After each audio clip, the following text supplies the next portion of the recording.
Hello hello Sarika, Sarika please তুমি নিজের ঘর থেকে বেরো আর কোথাও একটা লুকিয়ে পড়ো। লুকিয়ে পড়বো? কিন্তু কেন বৌদি, সব ঠিক আছে? হ্যালো সারিকা আমার কথা শোনো, তুমি টাইম ওয়েস্ট করো না, তুমি নিজের ঘর থেকে বেরো। আমি এই পার্টিতে এখানে শুনেছি তোমার জীবনের ঝুঁকি আছে, কেউ তোমাকে ওখানে মারতে আসছে। সারিকা প্লিজ ঘর থেকে বেরো। কি বলছো তুমি বৌদি? হ্যালো হ্যালো ওই লোকটা যেই হোক ও তোমার লেফট সাইড দিয়ে আসবে, আমিও পুলিশ নিয়ে আসছি ওখানে। প্লিজ প্লিজ তুমি টাইম ওয়েস্ট করো না, ঘর থেকে বেরিয়ে পড়ো। হ্যাঁ হ্যাঁ, কিন্তু বৌদি হ্যালো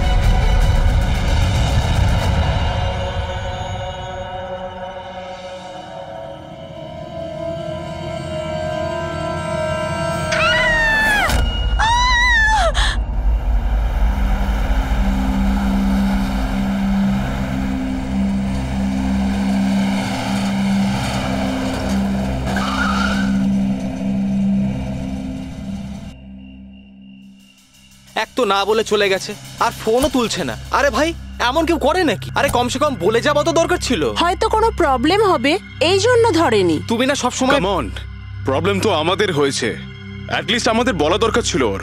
আর না তো কি, একদম বাচ্চাদের মতো ব্যবহার, কারো চিন্তাই করে না। সি গাইস লিসেন, প্রথমে ঘরের ভেতর ঢুকে দেখি। এটাও তো হতে পারে যে ঘরের ভেতর রয়েছে। চলো চলো।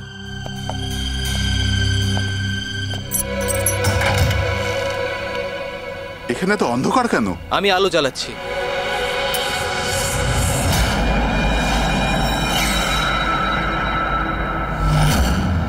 এসব কি?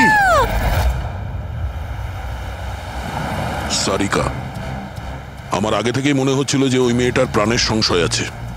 এই কথাটা আমার হালকাভাবে নেওয়া উচিত হয়নি, ওদের ভরসা করাই উচিত হয়নি। তুমি এত কেন ভয় পাচ্ছ? হয়তো মেয়েটা ঠিকই আছে। তুমি জানো না অভিজিৎ, এই মেয়েটার এমন একটা রোগ আছে যার কারণে যে কোনো সময় ওর জীবন যেতে পারে। কেউ যা খুশি করতে পারে ওর সঙ্গে, কিন্তু ও জানতেই পারবে না। জানতে পারবে না? স্যার, ওকে কোমাতে আছে? না, কমায় না, একটা অদ্ভুত রোগ। আমিও এই রোগের ব্যাপারে আগে কখনো শুনিনি। একটা অসুস্থ মেয়েকে তার পরিবারের লোক মারতে কেন চাইবে? যতটা আমি ওদেরকে চিনেছি, আমার মনে হচ্ছে যে ওদের ভাবসাব খুব একটা সুবিধার নয়। সারিকার সঙ্গে আমার কয়েকদিন আগেই দেখা হয়। একদিন আমি অফিস থেকে যখন বাড়ি যাচ্ছিলাম,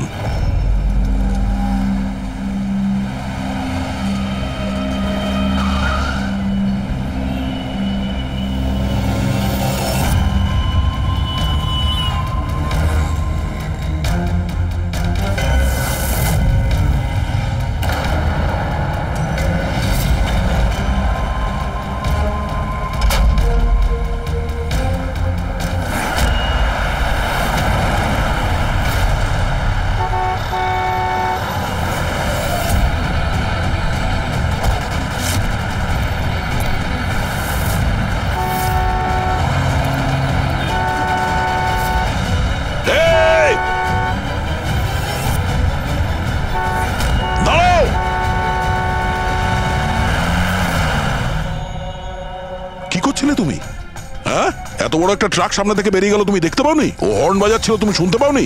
হ্যাঁ, আত্মহত্যা করার চেষ্টা করছিলে কি? মনে হচ্ছে দেখতেও পায় না, শুনতেও পায় না। কিন্তু এই রাস্তায় একা কি করছে? কে কে আছে এখানে? আকাশ দাদা? কে আপনি? কে? তার মানে আপনি দেখতে পান? তাহলে আপনি আমি আর ওই ট্রাক দেখতে পাননি? চাপা দিয়ে চলে যেত আপনাকে যদি আমি আপনাকে না বাঁচাতাম।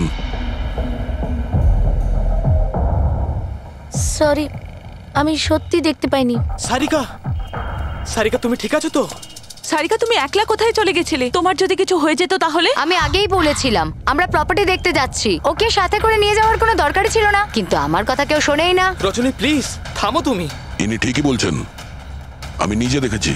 ওনার লেফট সাইড দিয়ে একটা ট্রাক আসছিল, উনি দেখতে পাননি। ও হর্ন বাজাচ্ছিল, শোনেনি। চাপা দিয়ে চলে যেত ট্রাক যদি আমি না থাকতাম। থ্যাংক ইউ দাদা, থ্যাংক ইউ ভেরি মাচ। হ্যাঁ দাদা, সত্যি ও ট্রাকের আওয়াজ শুনতেও পাইনি আর দেখতেও পাইনি। তার মানে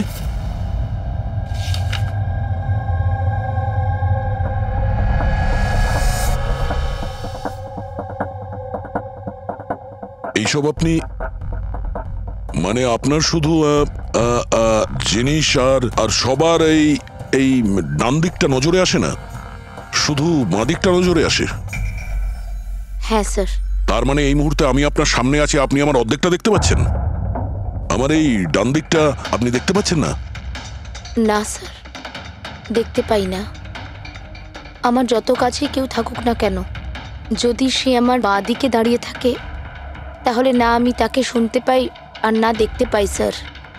আমার এই সমস্যাটা রয়েছে স্যার, হেমি স্পেশাল নেগলেক্ট। এই রোগের কারণের জন্য স্যার আমার মাথা লেফট সাইড রেজিস্টার করতে পারে না স্যার, শুধুমাত্র ডান দিকটাই বুঝতে পারি আমি স্যার। সেই জন্য আপনি এইসব পেন্টিংস, এই লোকজন সবার ডান দিকটাই দেখতে পাই আমি স্যার। তাহলে এই অসুখের কোনো ট্রিটমেন্ট নিশ্চয়ই আছে। আর আপনারা ওনাকে রাস্তায় যেতে দিলেন কি করে? আপনারা তো জানতেন যে ওনার সঙ্গে কি হচ্ছে, তারপরেও যদি কিছু হয়ে যেত ওনার। স্যার আপনি বলুন স্যার, ওর তো নিজের বুদ্ধি ব্যবহার করার দরকার ছিল। ওর কি দরকার ছিল রাস্তায় একা যাবার? আর এ কোনো ছোট বাচ্চা নাকি যে 24 ঘন্টা ওকে নজরে রাখতে হবে? ইনফ্যাক্ট আমরা এর জন্য একটা বেবি সিটার রেখে নিই যে 24 ঘন্টা ওর দিকে নজর রাখবে। এখন এসব বলে কি হবে? হ্যাঁ, ভুল আমাদের হয়েছে, এটা তোমরা মানো আর না মানো আমি মানি। Sir, I am so sorry sir. Sir এই ভুল আর দ্বিতীয়বার আর হবে না। সারিকা আমার ছোট বোন, আর এর খেয়াল রাখার আমার দায়িত্ব স্যার। কারেক্ট। এরপর থেকে এরকম কোনোদিন হবে না। আর তাছাড়া এখন তোমার ওষুধ খাওয়ার সময় হয়েছে না, চল ওষুধ খাবে। স্যার এটা তো খুবই ভয়ঙ্কর রোগ। যদি কেউ ওর লেফট সাইডে সোজাসুজি অ্যাটাক করে তাও ও বুঝতে পারবে না। এক্স্যাক্টলি, এই ব্যাপারটাতেই আমার ভয়। এক তো এই অসুখ, তার উপরে কোটি টাকার সম্পত্তির একলা ওয়ারিশও। সারিকার মা বাবা একটা অ্যাক্সিডেন্টে মারা গেছে, সারিকা বেঁচে গেছে, কিন্তু ওর এই হেমি স্পেশাল নেকলেট অসুখ হয়ে গেছে। ওর আশেপাশেও দেখভাল করার জন্য তো অনেক লোক আছে, কিন্তু তার মধ্যে জানি না কতজন আছে যারা সৎভাবে ওর ভালো চায়। এরকম কেন মনে হচ্ছে তোমার? অভিজিৎ, ওই উইল অনুযায়ী সারিকার পরে পুরো সম্পত্তি এই আত্মীয়দেরই পাওয়ার কথা, আর আমার প্রথম থেকেই এদেরকে খুব একটা ভালো লাগছে না। আর এই কিছুদিন আগে আমি ওর বার্থডে পার্টিতে গেছিলাম। চলো সারিকা, এবার কেকটা কাটো। দাদা আর 2 মিনিট ওয়েট করে যাই, দয়া স্যার হয়তো চলে আসবেন। আমি ওনাকেও ইনভাইট করেছি। অন্তত আমাদেরও বলতে পারতে। আরে কে কি বললো না ভাই? Oh I am so sorry, আসতে একটু দেরি হয়ে গেল। Many many happy returns of the day, happy birthday. I will take it, দাও। আপনি আপনাকে ঠিক চিনতে পারলাম না। আমি বলছি, এ হলো কৃতি। সারিকার মতো পেশেন্টদেরকে হ্যান্ডেল করার জন্য ইনি ট্রেনিং নিয়েছেন, আর আমি ইনাকে 24 ঘন্টা সারিকার সাথে থাকার জন্য অ্যাপয়েন্ট করেছি। আশা করি আপনি সারিকাকে নিয়ে আর চিন্তিত হবেন না। একদম। আর আমাদেরও মনে হয় যে কৃতি থাকলে সারিকা সেফ থাকবে। অ্যাবসলিউটলি। আমারই ভুল হয়েছে, শুধু আমার ভুল। আমার সারিকাকে ওদের ভরসায় ছাড়া উচিত হয়নি। আমার মেরে দিয়েছে হয়তো ওরা, ওকে বাড়ি এসে গেছে।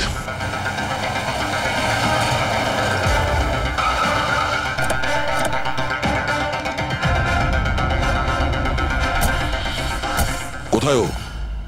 হ্যাঁ, কি করেছো তোমরা ওর সাথে? স্যার আমরা তো জানি না কি হয়েছে, আমরা তো কিছুই করিনি স্যার। এক মিনিট, কি হয়েছে কি এখানে? স্যার ড্রয়িং রুমের অবস্থা দেখে আমরা এতটাই ভয় পেয়ে গেছি যে আমরা ভিতরে যাইনি। আগে এটা বলো, সারিকা কোথায়? স্যার আমরা কিচ্ছু জানি না, আমরা কিচ্ছু দেখিনি স্যার। আমরা এইসব দেখে ঘাবড়ে গিয়েছিলাম আর সোজা আপনাকে ফোন করেছিলাম। ঠিক আছে, আমরা দেখে নিচ্ছি। পঙ্কজ, এদের সবার স্টেটমেন্ট রেকর্ড করো, আর কাউকে ভিতরে আসতে দেবে না।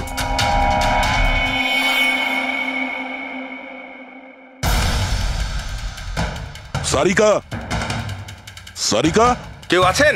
এখানে তো মনে হচ্ছে অনেক কিছুই হয়েছে। এত রক্ত তো কোনো একজনের হতেই পারে না।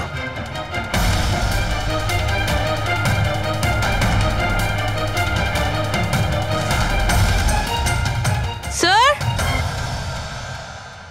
হ্যাঁ, স্যার এই দেখুন, কেউ লুটপাট করার জন্য ঢুকেছিল, কিন্তু টাকা নিয়ে বেরোতে পারেনি। যেই ওকে বাধা দেওয়ার চেষ্টা করেছিল তার উপরেই আক্রমণ করে। স্যার, লাশ। সারিকা?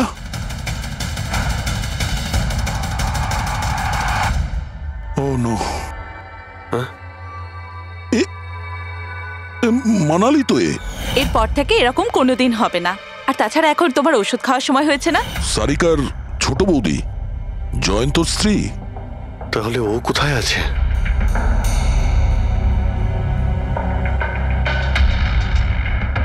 ও নো। দয়া, হ্যাঁ, এ হলো কৃতি। সারিকার মতো পেশেন্টদেরকে হ্যান্ডেল করার জন্য ইনি ট্রেনিং নিয়েছেন। এটা তো কৃতি। তুমি চেনো? হ্যাঁ, কৃতি স্যার, পালস চলছে, এখনো বেঁচে আছে। এ সারিকার রুমের বাইরে? সারিকা, সারিকা।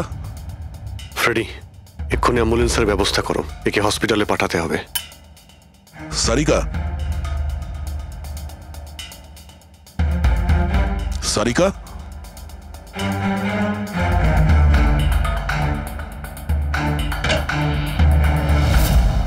সারিকা, সারিকা, অভিজিৎ। না না না না না, কিছু নেই, কিছু নেই। রিল্যাক্স, আমরা সিআইডি থেকে। এসো, রিল্যাক্স, বাইরে রিল্যাক্স, এসো, বাইরে এসো, বাইরে এসো। রবি, এসো। সাবধানে তুমি ঠিক আছো তো? বসো, এখানে বসো। থ্যাংক গড একে পাওয়া গেছে। তুমি ঠিক আছো? সবাইকে মেরে দিয়েছে, সবাইকে মেরে দিয়েছে স্যার। এক মিনিট, এক মিনিট।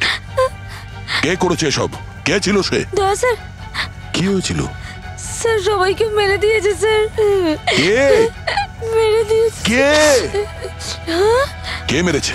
মেরে দিয়েছে স্যার। আমার মনে হয় এক্ষুনি একে হসপিটালে পাঠানো উচিত। ওর মানসিক অবস্থা ঠিক নেই। ঠিক হবে, মনে হচ্ছে শক পেয়েছে। রবি, তোলো একে। ওঠো, ওঠো। আমার সাথে এসো।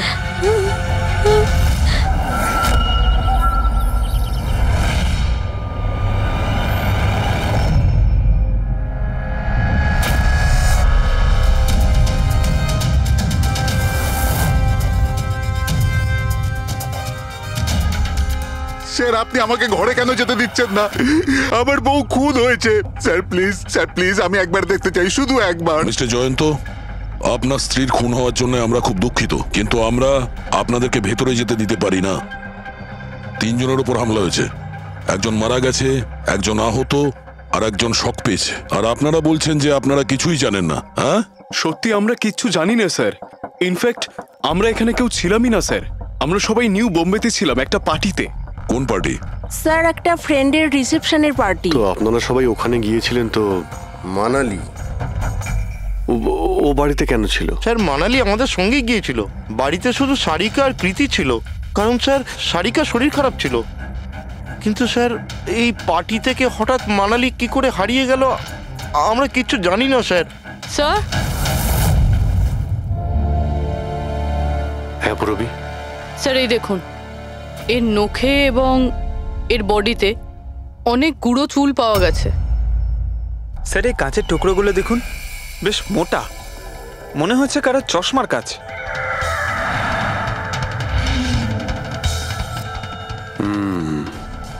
চশমারই মনে হচ্ছে। রেখে দাও সাবধানে। এই টেনে নিয়ে যাওয়ার চিহ্নের সঙ্গে রক্তের ফোঁটা।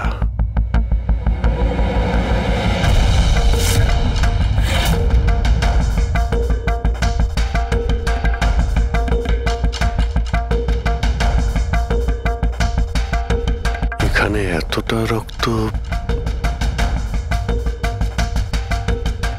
মানে এখানে এসে দাঁড়ায় আর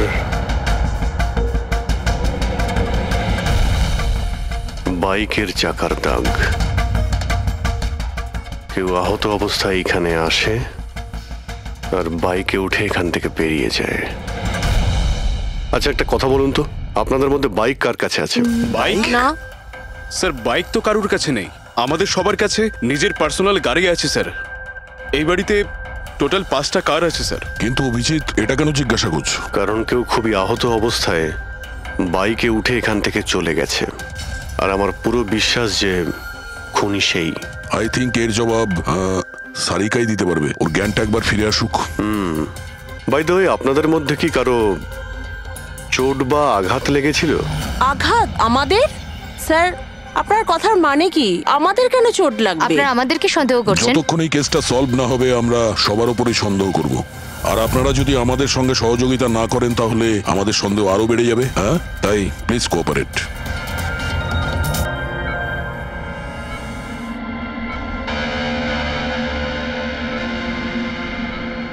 সারিকা,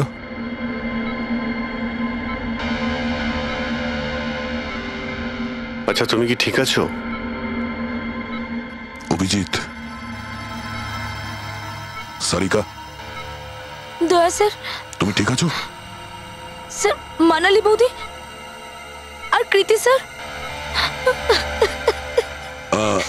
কৃতি ঠিক আছে, কিন্তু মানালি মারা গেছে। সামলে কৃতি।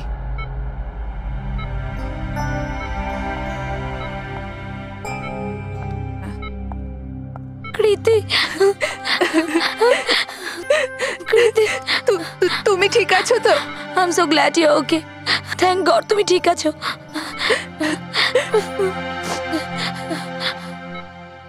আচ্ছা, কাল এক্স্যাক্টলি কি হয়েছিল তুমি বলতে পারবে?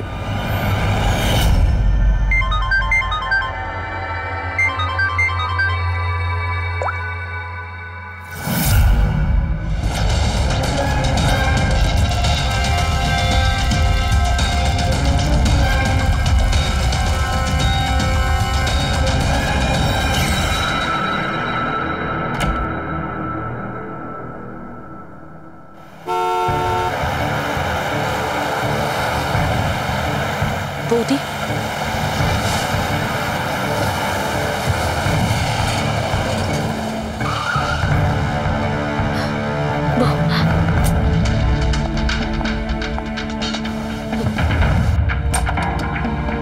সারিকা,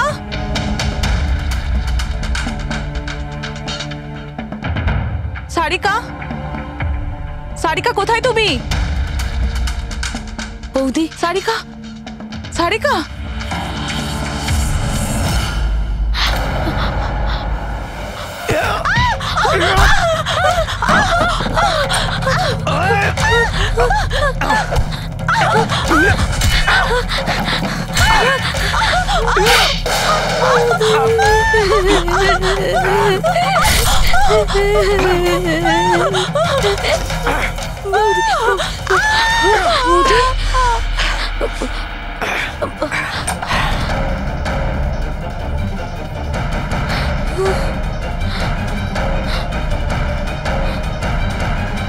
কৃতি, কৃতি, কৃতি। তো তুমি ওনার দরজাতে ধাক্কা দিয়েছিলে। তো কৃতি, আপনি কি দেখেছিলেন? আপনার উপরে আক্রমণ কি করে হলো? সারিকার জোরে চিৎকারের আওয়াজ পেলাম, আমি তখনই ঘর থেকে বাইরে আসি। সারিকা, এইসব কি করে? কৃতি, কৃতি, সারিকা তুমি ঠিক আছো তো? কৃতি, আমি আমার রুমে। কৃতি, আমি এখানে। Okay okay okay Sarika, you don't worry, I am coming. Kriti সাবধানে, খুনি এখনো বাড়িতেই আছে। খুনি? সারিকা, তুমি ওকে দেখেছো যে কৃতির ওপর হামলা করেছে? হ্যাঁ স্যার, আমি দেখেছিলাম। সারিকা, সারিকা, কৃতি, কৃতি। সারিকা, সেই মুহূর্তে তুমি যা যা দেখেছো সেটা তুমি একটা পেপারের ওপর আঁকতে পারবে? হ্যাঁ স্যার, যখন আমি ওনাকে মানালি বৌদির পেছনে দেখেছিলাম তখন খুব ভয় পেয়ে গেছিলাম।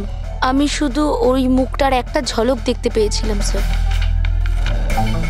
যখন আমি আবার দেখি তো তখন আমি শুধু হাতটুকু দেখতে পাই। কৃতি আমার দিকে আসছিল আর তারপর পিছন থেকে হাত এলো, ওই হাতটা ওর ওপর হামলা করলো। লোকটা রেনকোট পরেছিল আর গ্লাভস আর একটা বড় চকমকি ঘড়ি, এই যে একেবারে সেরকমই হুবহু যেমনটা আমি দেখতে পেয়েছিলাম।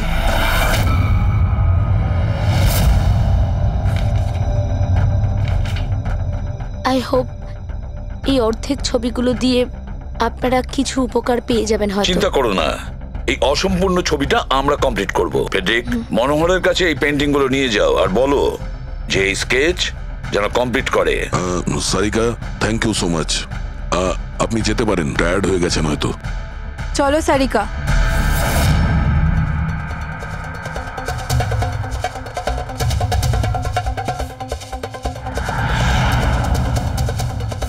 এই লোকটাকে তো আগে কখনো দেখিনি স্যার। হতে পারে শুধু এই কাজের জন্যই হায়ার করা হয়েছিল।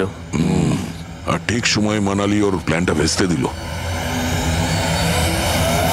খুব মন দিয়ে দেখো এই স্কেচটা। এটা সেই লোকটার ছবি যে মানালিকে খুন করেছিল। আপনারা কি একে কোনোদিন দেখেছেন? আমি তো বুঝতেই পারছি না আমাদের কেন সন্দেহ করা হচ্ছে।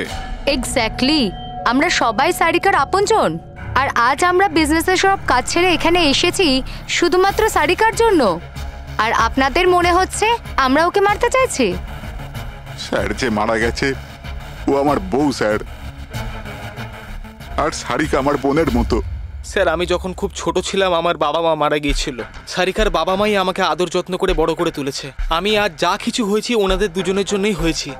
আর স্যার, আমি সারিকাকে আমার নিজের প্রাণের চেয়েও বেশি ভালোবাসি। এক্স্যাক্টলি, এক তো আমরা ওর জন্য নার্স রাখলাম আর আপনারা সবাই আমাদেরকেই সন্দেহ করছেন। হ্যাঁ, সন্দেহ করছি তোমাদের সবাইকে।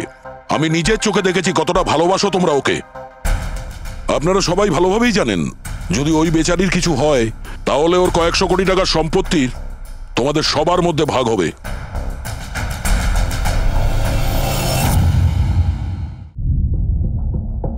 ওকে বাড়িতে রেখে তোমরা সবাই পার্টিতে গিয়েছিলে। ওখানে মালিনী কোনো কথা শুনেছিল যে কোনো খুনি ওকে মারতে চলেছে। মালিনী কাউকে কিছু না বলেই নিজে ওকে সাবধান করে আর চলে যায় সেখানে যেখানে খুনি মানালিকে মেরে ফেলে।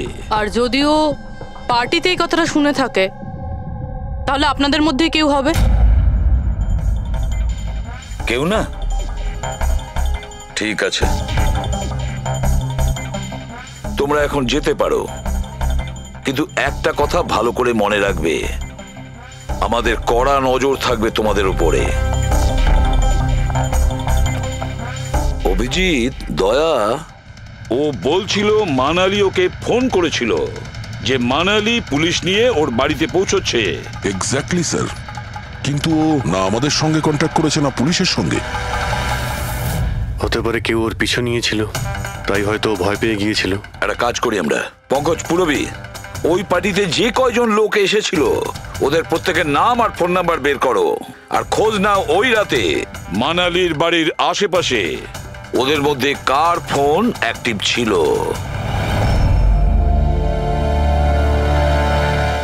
স্যার। হ্যাঁ স্যার, ওই রাতে ওখানে 250 লোক ছিল, কিন্তু স্যার একজন হচ্ছে ঈশান। ওই রাত্রেও পার্টিতে ছিল আর ওখান থেকে ও সারিকার বাড়ির দিকে গেল যখন মানালি পার্টি ছেড়ে গেল। আর ফোন ওখানেই বন্ধ হয়ে যায় ওদের বাড়িতে। স্যার, আর একটা আজব ঘটনা ঘটেছে। মানালি সেই রাতে ওই বাড়িতে ফোন করেইনি, বরং সেখান থেকে ব্যান্ড্রায় গিয়েছিল কোয়াড্রাম, আর তারপর থেকে ফোনটা সুইচড অফ। মানালির সেল ফোন তোর কাছেই ছিল ওই ক্রাইম সিনে?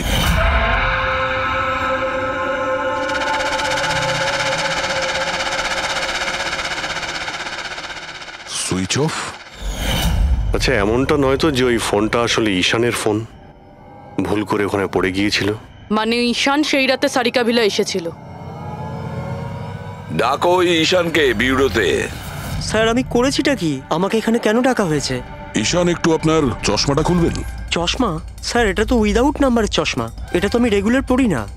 ডক্টর সালুকের কাছে নিয়ে যাও এটা। স্যার আমাকে এটা তো বলুন, আমি করেছিটা কি? আমরা আপনাকে এখানে মানালি মার্ডার কেসের ব্যাপারে ডেকেছি। ক্রাইম সিনে আমরা চশমার ভাঙা কাঁচ পেয়েছি। আপনার চশমাটাকে ওই কাচের সঙ্গে ম্যাচ করিয়ে দেখব। কিন্তু স্যার আমি তো ওই জায়গায় যাইনি। যদি তুমি নাই গিয়ে থাকো তাহলে তোমার ফোন ওখানে ওই ভিলাতে কি করছিল? আর মানালির ফোন তোমার বাড়িতে মান্দ্রাতে কিভাবে পৌঁছলো? ওই স্যার পার্টিতে আমাদের ফোন এক্সচেঞ্জ হয়ে গেছিল, কারণ আমাদের ফোন দুটো এক। কি হলো মানালি ম্যাডাম, আপনাকে চিন্তিত মনে হচ্ছে? চিন্তিত আমি? না তো, আসলে আমি ওই জয়ন্ত আর আকাশকে খুঁজছিলাম। আপনি ওদের কোথাও দেখেছেন? হ্যাঁ, ওরা দুজন ভেতরেই হবে। আসলে কি হয়েছে, এত চেঁচামেচি আর এই ডিস্কোতে আমি কিছু বুঝেই উঠতে পারছি না। আপনি প্লিজ আমাকে একটু হেল্প করে দেবেন ওদের খুঁজে পেতে? আমি ওদের ভেতর থেকে আপনার কাছে পাঠাচ্ছি।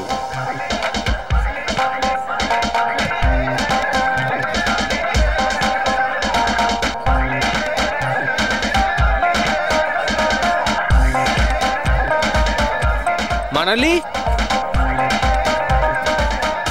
ঈশান, তুমি তো বলছিলে মানালি খুঁজছে আমাদের। কোথায় মানালি? আরে এক্ষুনি তো এখানেই ছিলেন মানালি, কি জানি কোথায় চলে গেলেন। ওই দিকটা কি দেখি, চলো। স্যার আমার ফোন সুইচ অফ ছিল, এই জন্য আমি মানালিকে বলতে পারি। সেই কারণে মানালি পুলিশকে ফোন করতে পারেনি। স্যার আমাকে বিশ্বাস করুন, আমি খুন করিনি। খুনি না হলেও খুনির সঙ্গী তো হতে পারো, যে ওখানে ওই পার্টিতে উপস্থিত ছিল।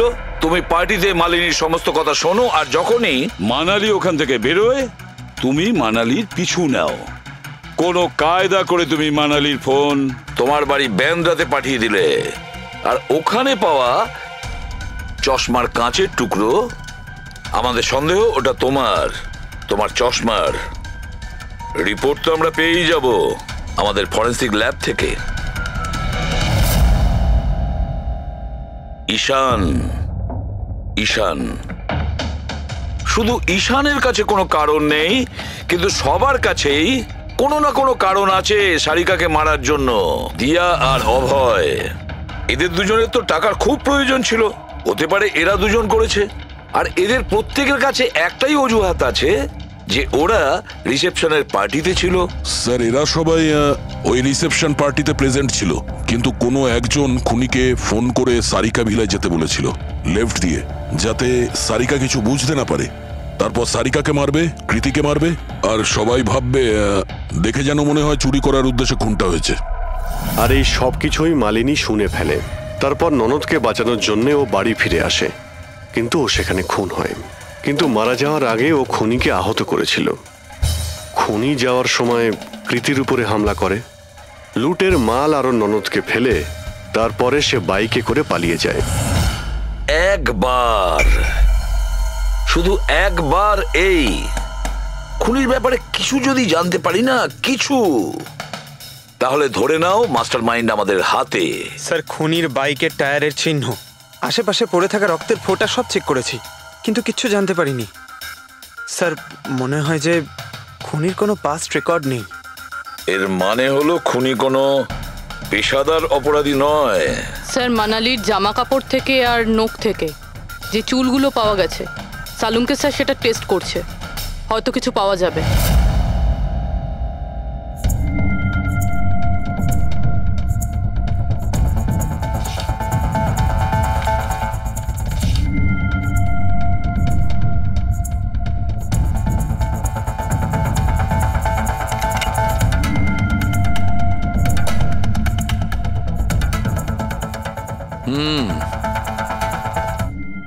আমার আন্দাজ একদম ঠিক ছিল, এবার শুধু ডিএনএ রিপোর্টটা দরকার।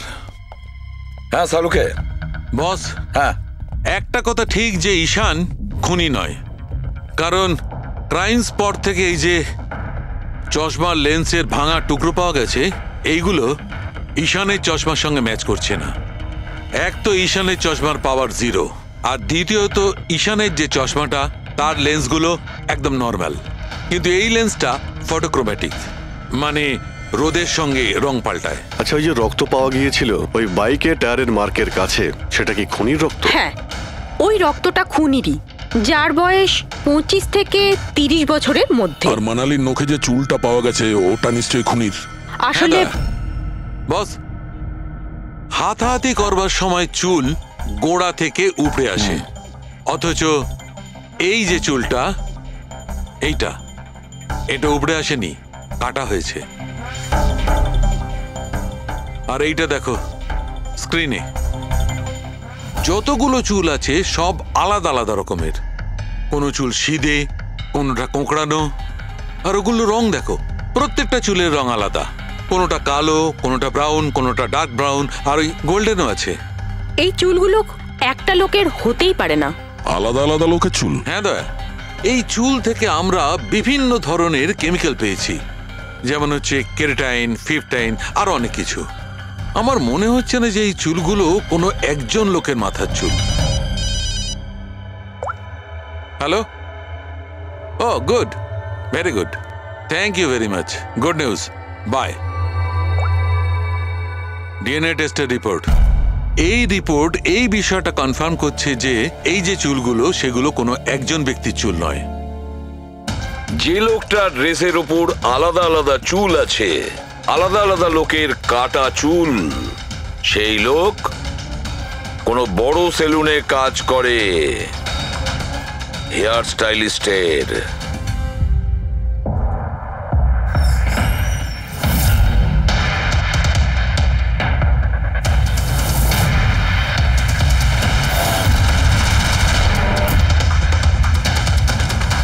স্যার, এ তো বিমল, আমাদের স্পায়ের স্টার হেয়ার স্টাইলিস্ট।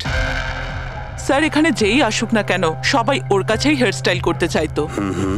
কিন্তু স্যার, এই কিছুদিন ধরেই হলো এই টাকা পয়সা নিয়ে ভীষণ চিন্তিত থাকতো। এর জুয়া খেলার খুব অভ্যাস ছিল। কিন্তু স্যার, এই খুন করবে এটা স্যার আমি একদম ভাবতেই পারছি না। যাই হোক, এখনো কোথায় আছে বলতে পারবেন? স্যার, একে এখন কোথায় পাবেন এটা আমি বলতে পারবো না, তবে কিছুদিন যাবত এখানেও কাজে আসছে না, আর নাও আমার ফোন তুলছে।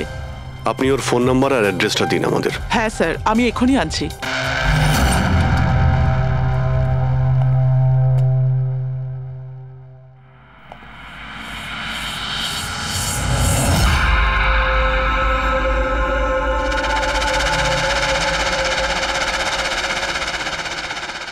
ও নো, এ তো গেছে। বিষ খেয়েছে। এখানে আঘাত লেগেছে, আর এই কাঁধেও নখের চিহ্ন। মানে এই হলো সেই যে মানালিকে খুন করেছে। দেখো কিছু পাওয়া যায় কিনা।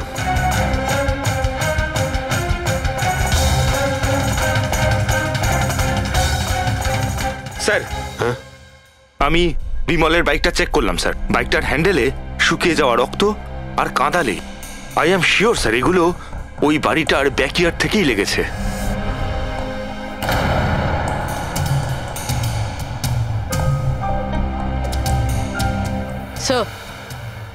স্যার, এই ভেঙে যাওয়া চশমা আর এই রেনকোট পেয়েছি। রেনকোটে রক্ত লেগে আছে।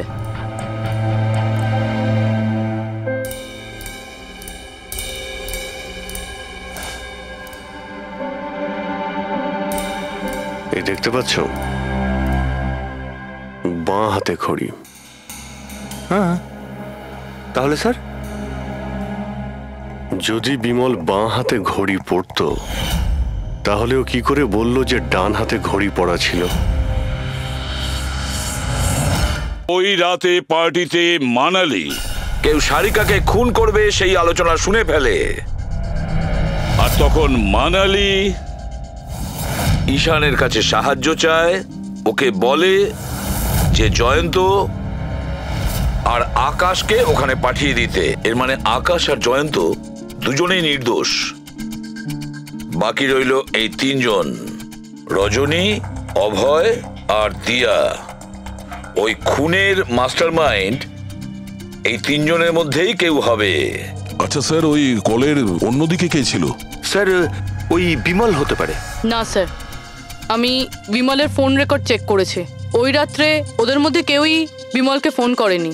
তাহলে অপর প্রান্তে কে ছিল সেদিন? ল্যান্ডলাইন? আচ্ছা, ওদের বাড়ির ল্যান্ডলাইন ফোন? হ্যাঁ, হতে পারে। ফ্রেডি, পঙ্কজ, একটু খোঁজ নিয়ে দেখো তো 11টার আশেপাশে ওদের ল্যান্ডলাইনে কেউ ফোন করেছিল কিনা।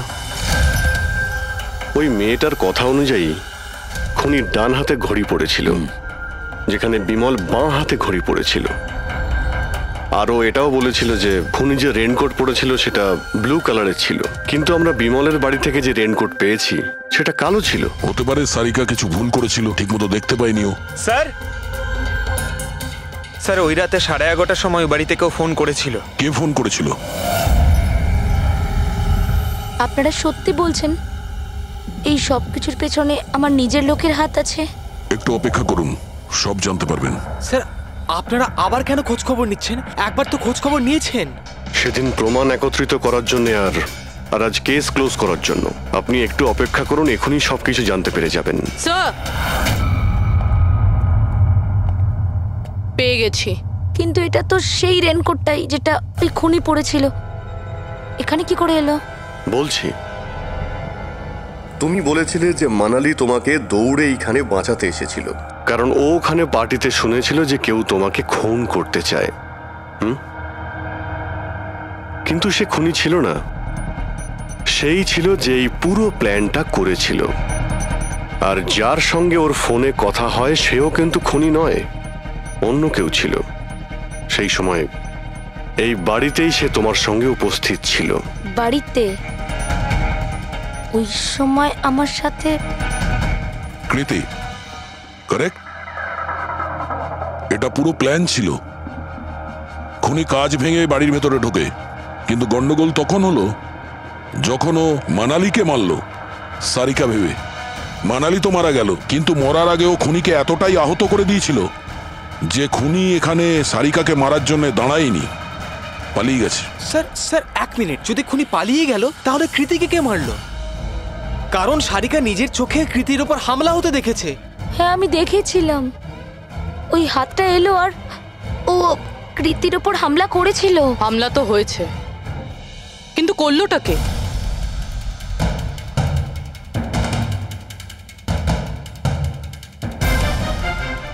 আপনারা সবাই আমাকে এভাবে কেন দেখছেন? এর উত্তর তো শুধু তুমিই দিতে পারবে কৃতি। ও রাত ঠিক 10:30টার সময় শুয়ে পড়েছিল। আর মানালি কাউকে ফোনে কথা বলতে শুনেছিল রাত 11:10 আর সেই ফোনটা এসেছিল এই বাড়ির ল্যান্ডলাইনে। কে রিসিভ করেছিল সেই কলটা? যদি আমরা এটা মেনেও নিই যে বিমল তোমার ওপর হামলা করেছে, তাহলে ও তোমাকে বাঁচিয়ে রাখলো কেন? ও মানালিকে এত নৃশংসভাবে মারলো, আর তোমাকে শুধু এই একটা আঘাত কেন? ও সারিকাকে কেন মারলো না? আর এই চুরি করা টাকা ছেড়ে পালালো কেন?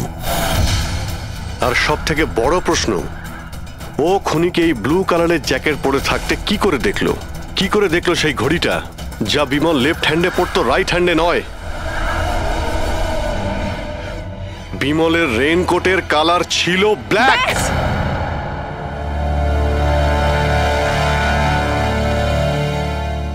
ঠিক চিনেছেন আপনারা। ওই হামলা আমি নিজেই করেছিলাম।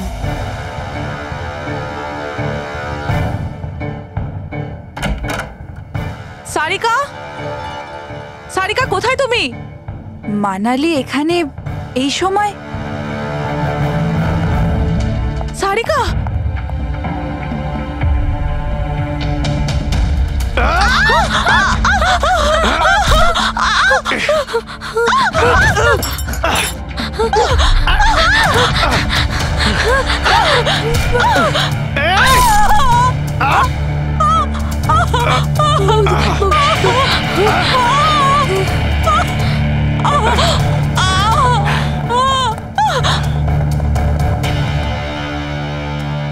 কৃতি,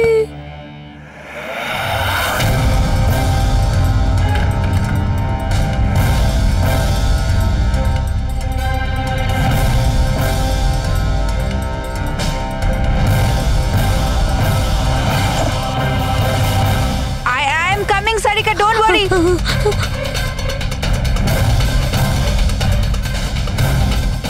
কৃতি, কারণ আমি চাইনি কেউ আমার উপর সন্দেহ করুক। আর তুমি যখন এত কিছু বলেই দিলে, তখন ওই মাস্টার মাইন্ডের নামটাও বলে দাও। হ্যাঁ, আর তুমি যদি বলো ওর নামটা আমি বলে দিই, যে মানালিকে মেরেছে আর সারিকাকে মারতে পারতো। কি রজনী দেবী, আপনি জানেন আমরা কার কথা বলছি? রজনী তুমি? হ্যালো, কিলার শার্প 11:30টায় পৌঁছে যাবে।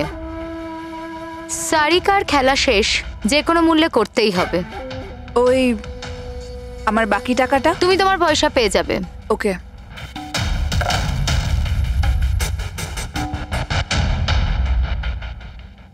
রজনী, তোমার জন্য আমি আমার বউকে।